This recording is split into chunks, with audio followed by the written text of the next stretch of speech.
Alright, so here is going to be just a second example of creating the box and whisker plot. This video is going to go a little bit faster because that first video was really to explain, and now we just want to do an example. So you're going to write your numbers in order. So I have 2 3s. I have a 4. I have a 5. I have 1 10. I have a 12. 14, 16, 2 17s, 1 18, 2 19s, a 20, a 21, and a 25. And so now once they're in order, right, we're going to cross off from left to right. I am going to actually cross off, but I'm going to use a different color pen. And so here's 1, 2, 3. So just 1 from each side. As you do 1 from one side, just do from the other side as well. Right? And so here's that case where there are 2 numbers. And so as I cross them off, my median is right between those 2. And so I'm just going to average them, and it gives me 16.5.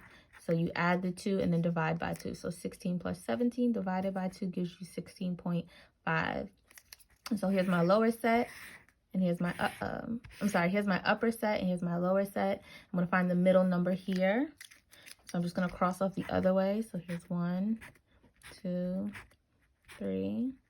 And then once again, I'm right between 2 numbers.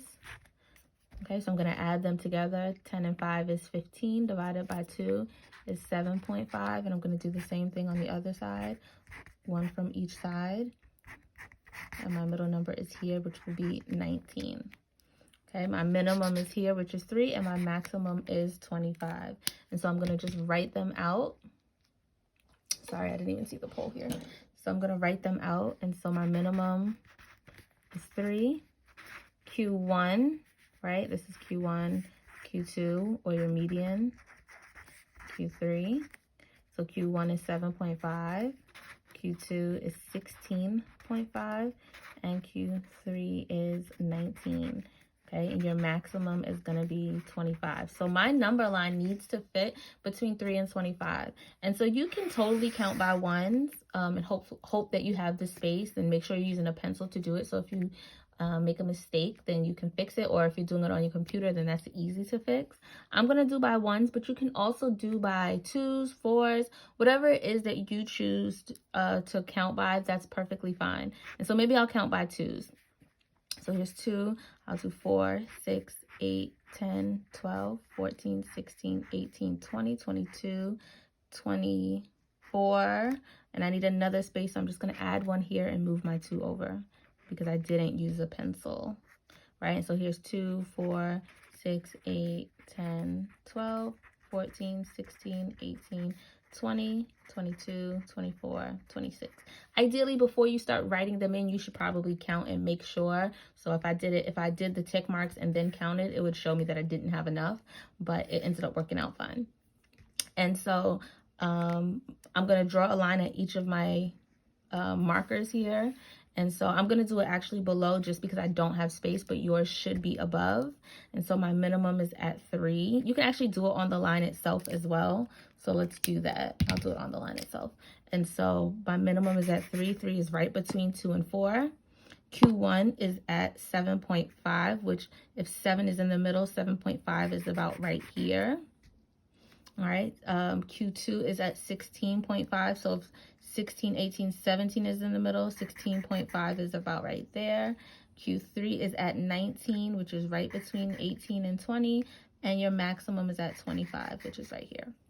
And so I'm going to connect them, and so you can see I'm using a different color so it's visible, and then I'm going to connect this middle. And so you can see this one looked very different than the last one that we had. And I'm going to pull it back so you can see it. They look very different, right? This one, the box itself is much longer. The space between these 2 is smaller, right? This space here is much bigger, but this one is a little bit smaller.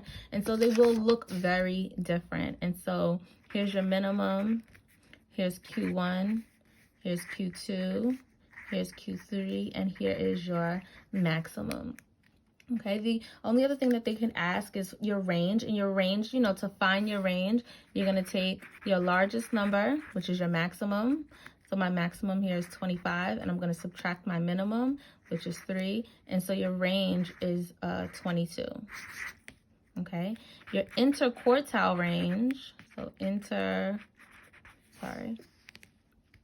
quartile range is just the range from your quartiles. So you have Q1, Q2, Q3. And so just like your normal range is your maximum minus your minimum, your interquartile range will be the largest value of your quartiles, which is 19, your Q3 minus Q1. And so that's going to be 19.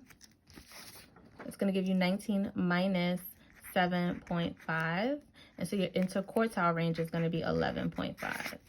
Okay. So make sure that once you're doing your box and whisker plots that you state these values. And on your worksheets, it does also ask you for your range and your interquartile range.